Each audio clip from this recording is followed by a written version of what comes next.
बुढ़िया व राजा भोज की कहानी। इस बार कहानी बुढ़िया और राजा भोज की सुनाते हैं। एक समय की बात है कि राजा भोज और माघ पंडित सैर करने गए।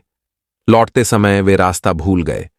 तब दोनों विचार करने लगे, रास्ता भूल गए, अब किससे पूछे। तब माघ पंडित ने निवेदन किया, पास ही एक बुढ़िया गेहूं के खेत की रखवाली करती है, उससे पूछे। राजा भोज ने कहा, हां ठीक है, चलो। दोनों बुढ़िया के पास गए और कहा, राम राम।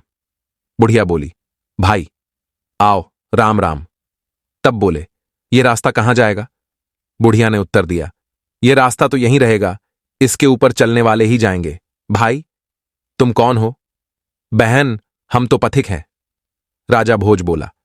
बुढ़िया बोली, पथिक तो दो हैं, एक तो सूरज, दूसरा चंद्रमा। तुम कौन से पथिक हो भाई? सच बताओ, तुम कौन हो? बहन हम तो पाहुने हैं। माघ पंडित बोला, पाहुने दो हैं, एक तो धन, दूसरा यौवन। भाई सच बोलो, तुम कौन हो?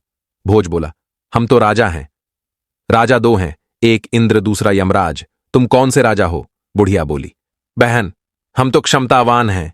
माघ बोला, क्षमतावान दो है, एक पृथ्वी और दूसरी स्त्री। भाई तुम कौन हो?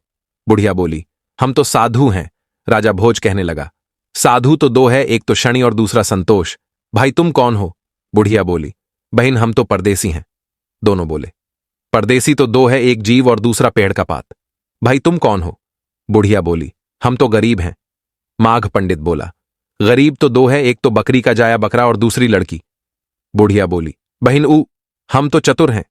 माघ पंडित बोला, चतुर तो दो है, एक अन्न और दूसरा पानी। तुम कौन हो, सच बताओ। इस पर दोनों बोले, हम कुछ भी नहीं जानते, जानकार तो तुम हो। तब बुढ़िया बोली, तुम राजा भोज हो और ये पंडित माघ हैं। जाओ, यही उज्जैन का रास्ता है। ये कहानी आपको कैसी लगी? आप इस बारे में क्या सोचते हैं? कमेंट बॉक्स में जरूर लिखिए। साथ ही इस तरह की लोक कथा व कहानियों के लिए हमारे YouTube चैनल को सब्सक्राइब करें और Facebook पेज को जरूर फॉलो करें। धन्यवाद।